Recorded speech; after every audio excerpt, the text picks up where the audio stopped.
Baik, kami lanjutkan. Untuk selanjutnya kami berikan waktu kepada kandidat nomor 2, Saudara Mas Syukron Akuntan untuk menyampaikan visi dan misinya. Singkat, padat, dan jelas. 4 menit. Tafadhal. Wabarakatuh. Waalaikumsalam warahmatullahi wabarakatuh. Sebelumnya nama saya Syukron Akuntan dari Aligar Muslim University. Nah, kali ini izinkan saya untuk menyampaikan visi misi yang telah saya buat dan insya Allah dijalankan untuk siapapun yang akan terpilih ke depannya. Dan karena kata Bang Rozi, diniatkan untuk ikhlas, rahmatan lillahi ta'ala. Nah, untuk yang pertama, visi misi saya yang ya apa visi saya menciptakan nahdien India yang semakin maju. Sebenarnya kita udah ada dari dulu untuk masalah organisasi yang India ini PCIMU India ini gitu. Jadi alangkah baiknya kita teruskan apa yang dicita-citakan sebelum-sebelumnya dan juga ikut gotong royong bareng-bareng sama semua anggota pengurus termasuk Ustaz Rozi, semuanya kita libatkan ke gotong royong dalam memajukan ataupun biar nama NU ini timbul dan orang-orang tertarik untuk ikut. Karena banyak saya ngobrol sama teman-teman, kami ngobrol, kami kayak gitu. Kalau misalkan yang lebih terkenal sebenarnya PP India. Sebenarnya yang diobrol itu PP India, kadang pengen juga kan PCN bahas. Jadi makanya pendekatan melalui PCINU, menciptakan PCINU yang lebih maju ini biar lebih dekat sama seluruh anggota. Baik kita pendekatan secara offline ataupun online. Karena sebenarnya untuk mahasiswa sendiri yang sering kita interaksi itu antara mahasiswa New Delhi bersama mahasiswa di Aligar sama di mahasiswa Lucknow itu kita sering banget untuk interaksi. Nah, nanti insya Allah kita ajak mereka untuk gabung dan juga gotong royong buat biar nama PCIN ini semakin besar. Ditambah lagi sama abang-abang kita dan juga kakak-kakak kita juga gotong royong. Intinya sih gotong royong. Nah, penerapannya di misinya itu yang pertama mengadakan kegiatan online ataupun offline. Nah, sebenarnya banyak banget agenda yang bisa kita lakuin ya, khususnya online ataupun offline. Kalau offline itu contohnya kayak gini. Insya Allah kita bakal lumayan seru nih. Kolaborasi nanti sama PPI Aligar ataupun PPI PCIM untuk ngadain winter care. Nah, itu agenda rutin dan biasanya kita selalu ikut di acara winter care itu kayak gitu. Nanti kita bareng-bareng sama masyarakat India. Kebetulan saya sendiri kadang masih ngajar untuk anak-anak India. Nah, nanti insya Allah kita ajak juga dan perkenalkan juga NU sama mereka gitu. Saya ngajar Iqro kebetulan sama anak-anak India, sekaligus belajar bahasa Indonesia sama anak-anak India dan masih berjalan sampai sekarang. Gitu, alhamdulillah. Nanti kita terapkan juga kayak gitu. Nah, terus ada juga nanti kalau dulu itu kita sering pengajian bareng dan alhamdulillah di Aligar sering ya untuk pengajian bareng, yasinan bareng itu dulu sama Bang Sarip sama Teh Dewi juga sama teman-teman yang di Aligar kita sering banget ngadain pengajian. Kalau nggak salah dulu Mas Mustaba juga eh ikut online kalau nggak salah waktu di Mumbai, tapi aku lupa waktu. Nah, kayak gitu ya untuk acara offline ataupun online. Tapi ini tetap bisa kita kembangin apapun yang bisa kita lakuin nanti termasuk YouTube kita nanti ataupun sosial media. Soalnya kerjaan kita itu bisa dilihat dari sosial medianya nanti. Nanti kita jalankan semua gotong royong bareng-bareng. Terus yang selanjutnya itu berkolaborasi dengan instansi atau lembaga lain. Nah, tadi aku udah sebutin kita bisa kolaborasi sama PCIM, sama PPI Aligar, PPI India gitu. Bisa kolaborasi dalam menciptakan kegiatan apapun, baik itu kegiatan sosial, budaya atau keagamaan gitu. Karena kita bakal sifatnya menyeluruh, tapi kita bakal condong tetap ke kegiatan-kegiatan yang sosial ya. Karena dari sosial itu kita bisa kenalin PCINU ke ke halayak banyak. Terus yang terakhir itu ada mewadahi minat dan bakat Nahdien India. Nah, benar banget di sini kan kalau saya sendiri kan banyak ya teman-teman dari Aligar, dari mana-mana itu, mereka tuh ada yang suka bahasa, ada yang suka melukis, ada yang suka editing, gitu. Walaupun sifatnya nggak ngejurus ke keagamaan gitu, tapi mereka itu bakatnya harus dikembangkan. Salah satunya mereka bakat di bagian editor yang aku lihat tuh banyak banget yang produksi dari teman-teman kita. Yang kedua, banyak banget teman-teman kita itu yang jago berapa dua bahasa, tiga bahasa. Nah, alangkah baiknya apalagi kita bisa ngajar bahasa Indonesia ke masyarakat India, ke adik-adik India. Dan alhamdulillah kalau kita ngajar bahasa Indonesia berjalan kayak sekarang ya gitu. Kebetulan ada adik-adik India kita minat dan bakat kita bakal kita ikut sertakan kawan-kawan kita supaya lebih ramai, khususnya secara online ataupun offline. Nanti kita bisa ngadain yang online-nya itu kayak tahun kemarin waktu di PP India, kebetulan saya sama Mas Daniel ya waktu itu kita ngadain pembelajaran bahasa Arab, bahasa Inggris, dan juga bahasa Hindi. Nah, jadi kita bisa belajar 3 bahasa dalam waktu 1 bulan. Nanti kita bisa terapin deh apa-apa aja kegiatan yang emang yang penting itu kita kelihatan geraknya untuk awal-awal ini. Nah, yang kedua nanti bakal kita bentuk struktur sesuai kebutuhan apa aja nih yang sesuai visi misi kita bareng-bareng ataupun ada tambahan dari teman-teman. Pokoknya kita gotong royong. Jadi makasih banyak Mas Mahmud. Assalamualaikum. Waalaikumsalam warahmatullahi wabarakatuh. Terima kasih atas pemaparan penjelasan dari Mas Syukron Akuntan selaku calon kandidat nomor 2 Pro Islam Media PCINU India. Selanjutnya ke sesi tanya ya. Jadi sesinya ini saya tuh pertanyaan, nanti gantian jawabnya. Dimulai dari kandidat nomor 1. Setelah kandidat nomor 1 selesai, langsung lanjut ke kandidat nomor 2. Waktunya saya kasih batasan 3 menit ya. Simple, padat, dan bisa dipahami gitu ya. Oke, langsung saja untuk pertanyaan pertama. Sebentar ya.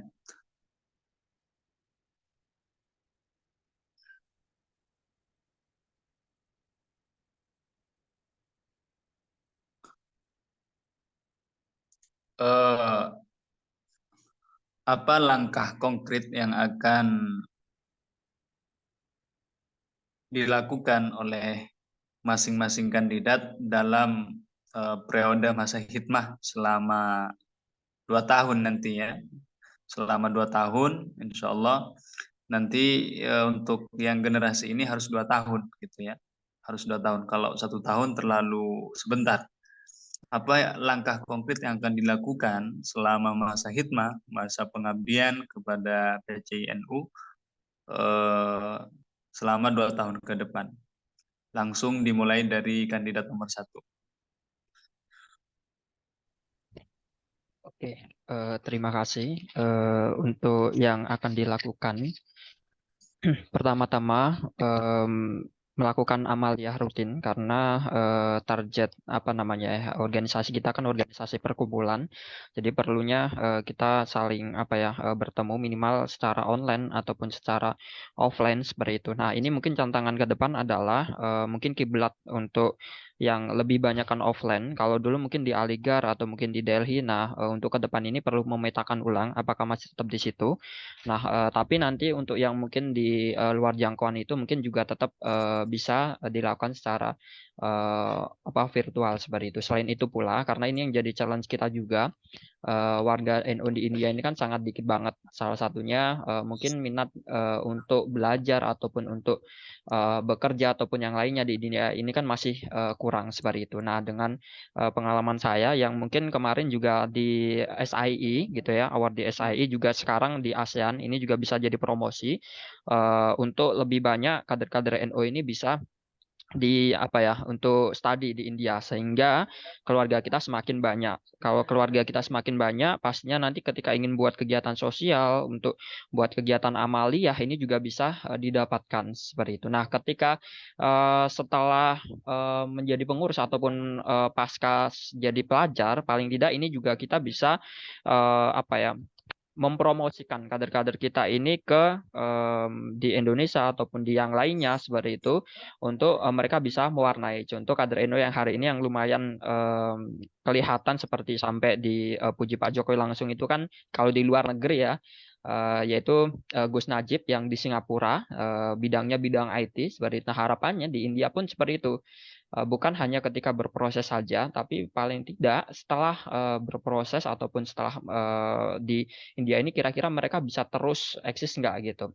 Nah, ketika mereka terus eksis pastinya akan ditanyakan, oh ini backgroundnya seperti apa kayak gitu kan. Tapi kalau selama ini mohon izin, kalau memang belum ada yang menarik ya secara otomatis kalau ada yang mau belajar ke India, ya kiblatnya siapa seperti itu. Kalau misalnya ke Australia, wah ada Gus Nadir dan tokoh-tokoh yang lainnya, apalagi di UK, di US kayak seperti itu. Nah ini lagi-lagi adalah bukan hanya seperti yang dibilang sama Gus ya, kita bukan lagi bicara terkait sosial-sosial atau kumpul-kumpul saja, tetapi paling tidak kita juga bisa menginspirasi, apalagi yang disampaikan oleh Gus Yakut, Menteri Agama atau Ketua Ansor, bahwasanya Islam ini adalah inspirasi bagi seluruh umat seperti itu, bukan malah menjadi beban seperti itu. Nah, orientasi-orientasi jangka panjang ini perlu seperti itu, apalagi Gus Dur sudah menyampaikan juga bahwasanya di abad 21 ini perlu adanya poros timur. Pertama diprakarsai oleh Tiongkok yang bagian hardware-nya, terus India bagian software-nya, terus Indonesia bagian produksinya seperti itu. Nah, dari tiga pilar tersebut ini harapannya ketika kita berpijak di India ini bisa gitu kan, selain menguatkan sisi amaliannya seperti itu. Kemarin juga teman saya ada yang masih kebingungan terkait keagamaan seperti itu. Nah, kemudian terkait sosial juga penting mengenalkan seperti itu. Lagi-lagi kalau di masing-masing wilayah India ini kan mungkin kalau di Aligarh ataupun di basis Islam yang besar, oke lah bisa didapat gitu ya. Tapi kalau di Bihar itu kalau Muslim aja sangat minim banget. Bahkan kalau mau Jumatan tuh lumayan jauh sekitar 5 kiloan seperti itu. Nah ini teritorial yang sangat bervariasi ini mungkin jadi refleksi kita bersama. Jadi sekali lagi ditekankan bahwasanya yang jadi orientasi ke depan adalah amalia, kedua terkait kualitas kader, ketiga terkait hubungan relasi ya, baik itu dengan Banom, baik itu dengan instansi di India maupun di Indonesia utamanya. Terus yang terakhir adalah distribusi kader ataupun alumni ini sangat penting juga untuk menjadi ikon dan juga bisa menginspirasi mereka-mereka yang nantinya akan menjadikan India sebagai pilihan mereka seperti itu. Itu saja mungkin bisa Iya, disampaikan. Terima kasih.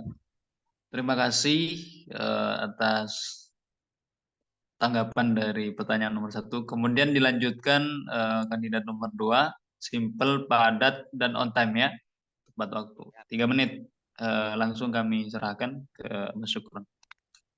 Untuk yang pertama mungkin kita bentuk pengurusannya dulu ya, karena benteng utama kan dari kita gitu. Jadi kita bentuk kepengurusannya dulu, bidang apa aja yang harus kita adakan, kita cari orang-orang yang emang punya minat di situ, terus dan emang nggak cuma kompeten, yang penting mau belajar.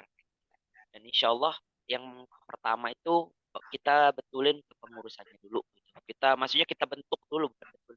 Kita bentuk dulu kepengurusan pengurusan, udah settle pengurusan, kita jangkain, kita targetkan 1 bulan pengurusan udah selesai, baru abis itu kita terapkan apa aja yang harus kita lakukan ke depannya. Nanti pembentukan visi misi, maksudnya pembentukan proker dulu. Setelah struktur organisasi selesai, kita bentuk prokernya sudah selesai, kita sepakatin dulu semuanya, kita meeting dulu. Kalau misalkan udah selesai, baru kita jalankan bersama-sama kayak gitu. Nah, untuk prokernya sendiri kita nggak muluk-muluk, yang penting kita punya relasi. Nanti insya Allah dibantu, kita minta tolong juga sama Mas Putaba, sama Mas Daniel, sama semuanya, sama Bang Rozi, sama Ustaz Rozi juga. Nanti kita minta untuk masalah relasi. Nah, ya, terus nanti bakal ada kerja apa namanya bareng-bareng, kayak yasinan bareng, berkumpul bareng, tahlilan bareng. Itu tetap kita jalanin yang tadinya. Terus sama untuk program ngajar juga ya.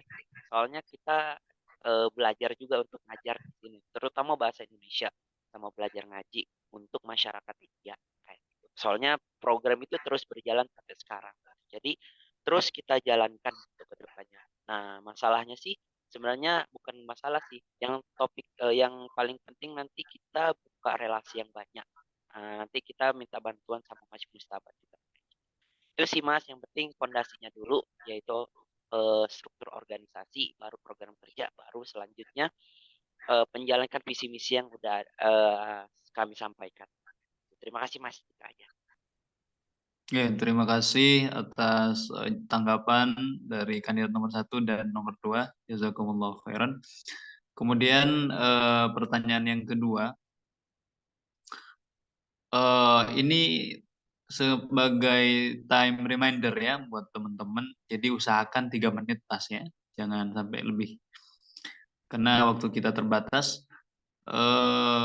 Pertanyaan yang nomor 2, potensi apa yang masing-masing kandidat lihat dari adanya anggota dan PCINU India? Ya, langsung dimulai dari kandidat nomor 1 dan nanti dilanjutkan oleh kandidat nomor 2. Izin Mas Mustabah, di gantian kandidat nomor 2 dulu, nomor 1 nanti gantian gitu. Oh iya ya. Iya boleh. Dari kandidat nomor 2. Tafadhol. Kita bakal kembangin dari kitanya dulu ya. Maksudnya anggota kita dulu. Terus sebenarnya potensi yang udah kita punya tuh udah ada sebenarnya. Jadi kita tinggal kembangin lagi, kayak misalkan untuk pengajaran, tahlilan bareng, online offline, kita punya kegiatan sosial yang bagus, kita bisa kerja sama instansi baik secara online ataupun online, kayak Winter Care, Aligar, segala macam. Kan itu kan udah satu step yang bagus untuk promosi nama PCIN. Terus untuk anggotanya sendiri, kita bisa, maksudnya untuk anggota PCINU-nya sendiri, kita bisa fasilitasi untuk masalah minat dan bakat sesuai dengan kemauan daripada teman-teman gitu. Dan mungkin kita bisa nanti kita kuatkan di bagian ta'limnya ataupun pengajarannya. Dan insya Allah untuk bagian ta'lim sendiri bakal kita adakan kegiatan-kegiatan pendidikan yang emang ada secara online ataupun kegiatannya ataupun secara offline tadi yang sudah saya sampaikan. Biar teman-teman juga merasakan apa sih kegiatan PCINU dan apa ya impact buat saya. Jadi mereka ada bekas dan bakal timbul keciptaannya yang lebih terhadap. Terima kasih. Ya, kemudian dilanjutkan kandidat nomor 1, Mas Rizal. Tafadhol. Oke, terima kasih banyak.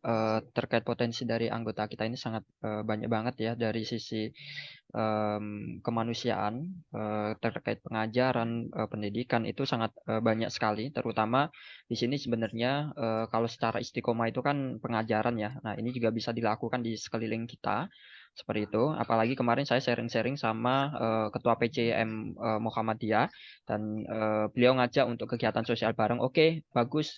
Terus sekalian kita nitip buat pengabdiannya, setelah pengabdian atau kita rangkai itu kita bisa sambil ziarah bareng, jadi bisa sama-sama dapat lah, karena Muhammadiyah juga biasanya suka banget sama sisi apa ya, sisi sosial gitu ya. Kita juga suka gitu ya, sekaligus kita mempromosikan, mengenalkan ini tempat-tempat makam-makam ziarah para aulia seperti itu.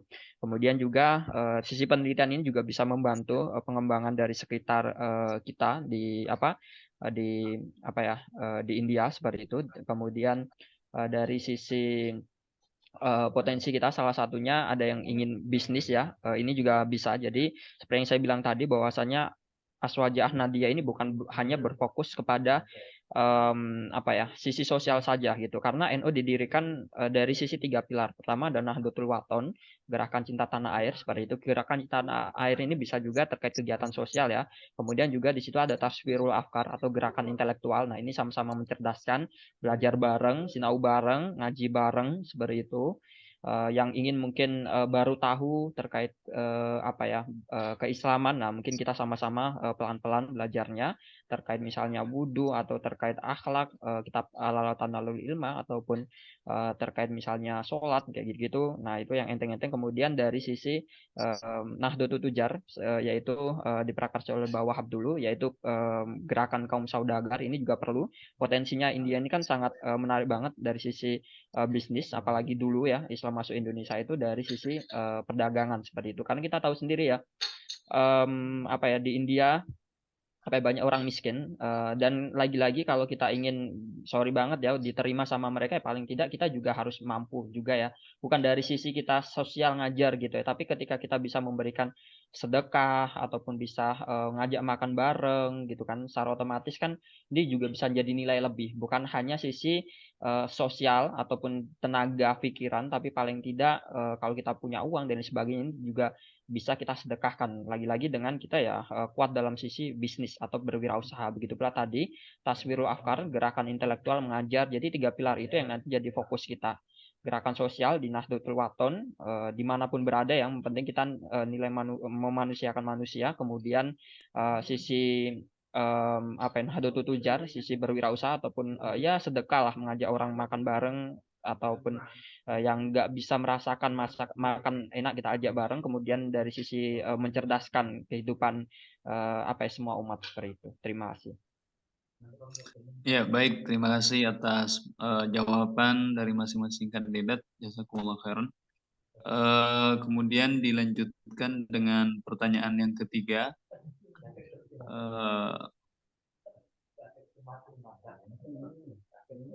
Ini pertanyaan yang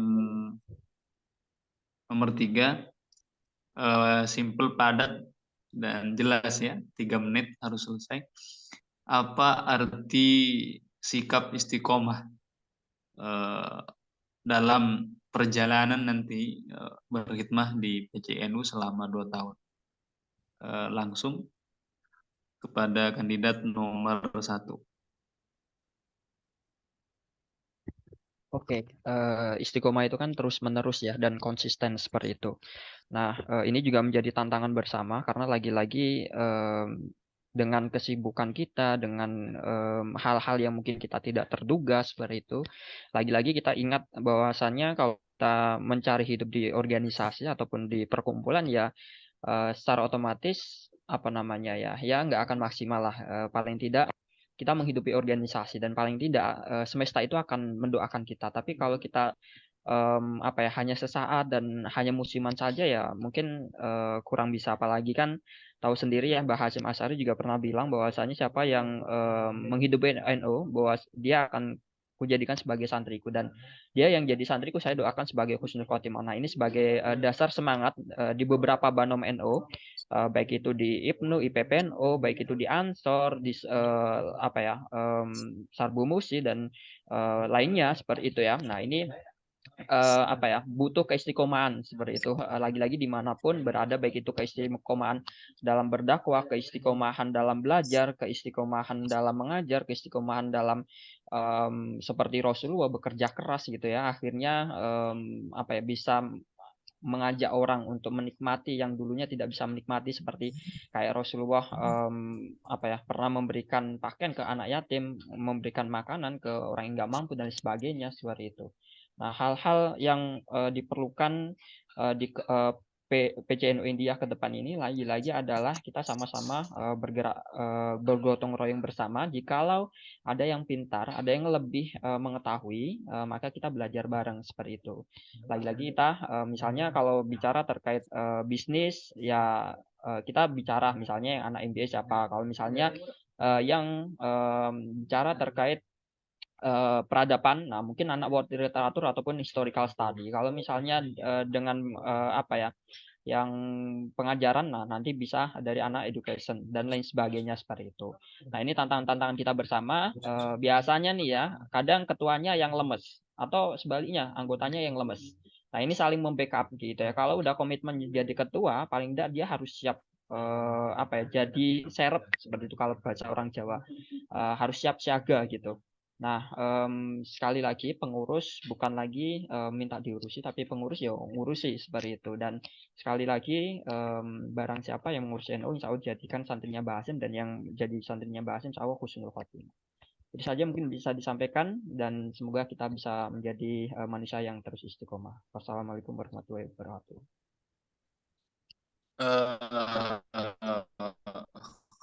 Langsung dilanjutkan kandidat nomor 2. Oke, baik. Untuk Ya, masalah Sutron. istiqomah, Tafadhol. siap hadir.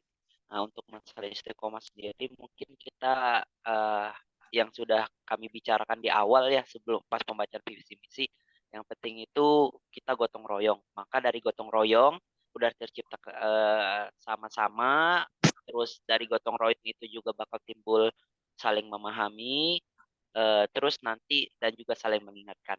Intinya tuh di gotong royong tadi ya. Tadi kami udah sampaikan juga, saya sudah sampaikan juga pas pembacaan visi misi. Yang penting tuh gotong royongnya, maka bakal ada keistiqomahan.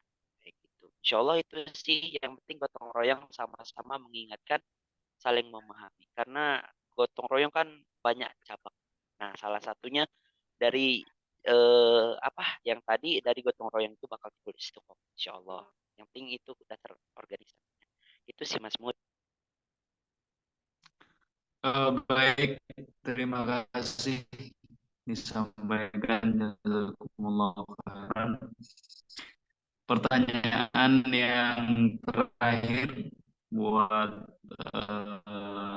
dua kandidat,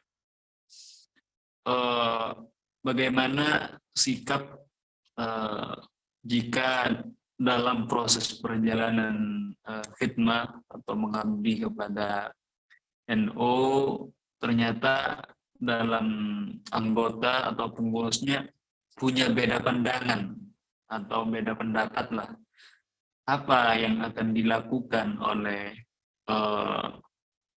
kandidat, masing-masing kandidat ini, dan meskipun beda pendapat atau beda pandangan dalam keluarga besar PJNU India ini, sehingga tetap terjalin hubungan harmonis, kebersamaan, meskipun beda-beda pandangan atau beda pendapat.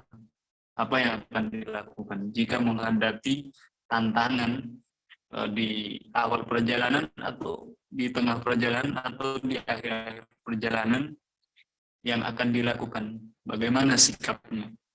Sikap apa yang akan dilakukan? Langsung dari kandidat nomor 2. Ya, kalau misalkan kalau Ya, saya juga pasti bakal ada selisih paham gitu. Tapi kadang yang harus kita kedepankan itu kebaikan bersama.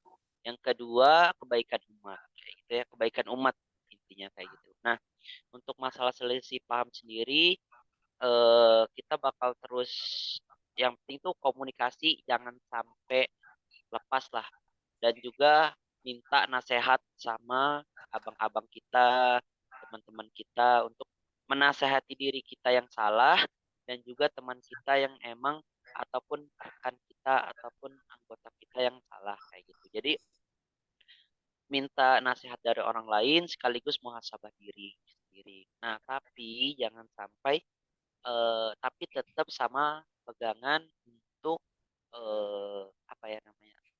Untuk eh, untuk umat ini, untuk kebaikan umat kayak gitu. Kan ini kan PCNU kan wadah ya. Jadi harus tetap umat yang diutamakan.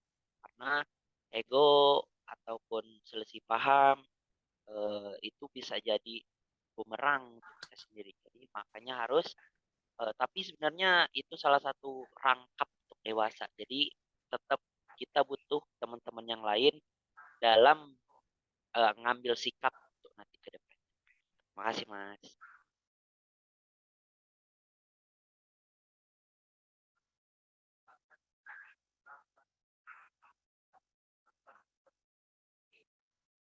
Halo, Mas Muj.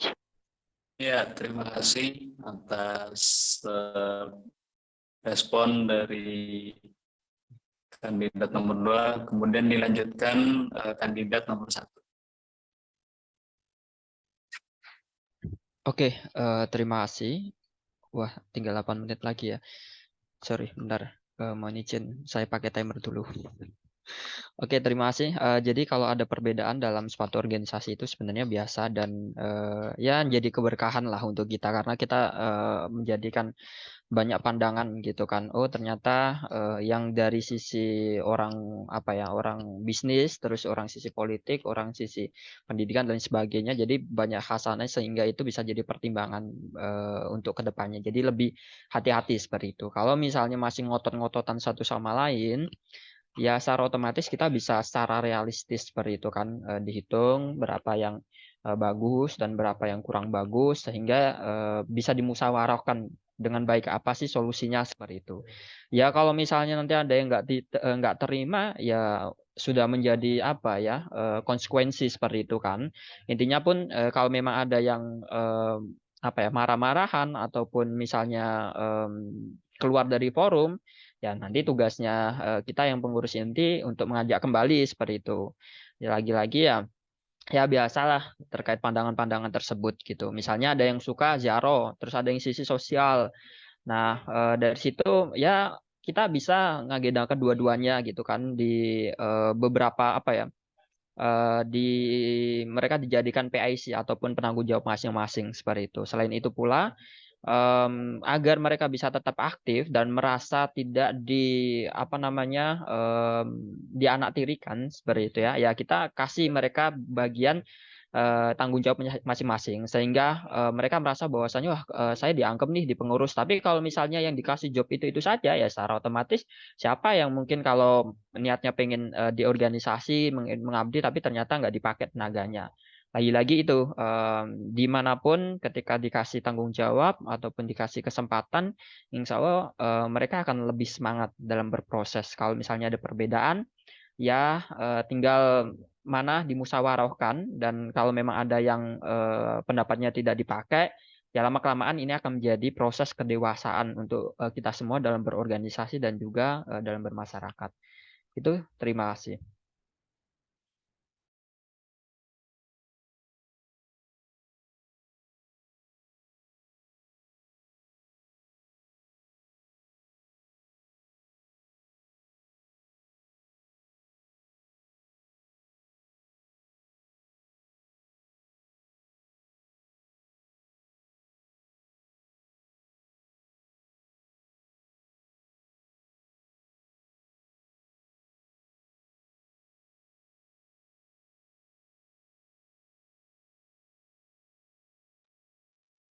Halo Mas Muj.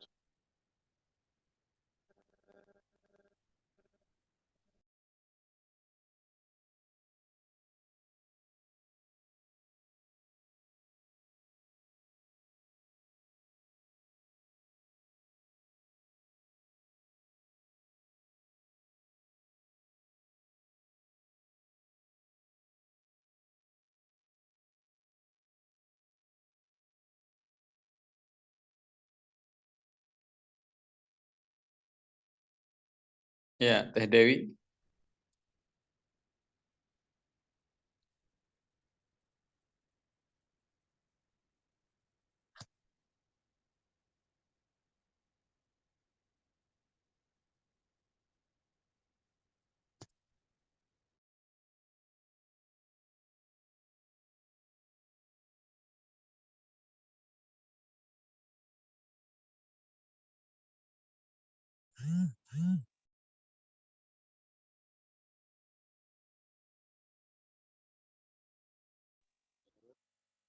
Halo. Iya, karena MC lagi ini ya, beliau bumil, jadi sudah waktunya istirahat. Mungkin kami wakili untuk menutup acara pada malam hari ini. Kita karena waktu juga terbatas, kita doakan bersama mudah-mudahan ikhtiar khidmah teman-teman ini ke PCNU tercatat sebagai amal jariah ya, amal jariah.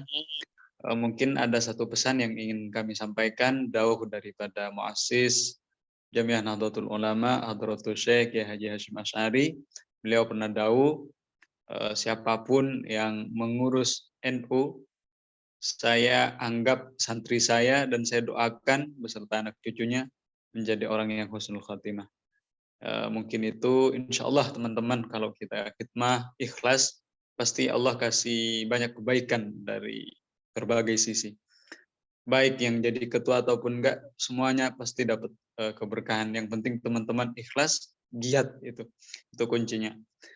Marilah kita tutup acara debat kandidat pada malam hari ini dengan pembacaan Alhamdulillah. Mudah-mudahan acara pada malam hari ini seiring dengan ridho Allah Subhanahu wa taala. Ala hadin niyah wa ala kulli niyatin salihah wa ala mana wa salafuna salih wa ila hadratin nabil mustafa syaulillahi lahumul fatihah. A'udzu billahi minasyaitonir rajim. Alhamdulillahi rabbil alamin arrahmanir rahim.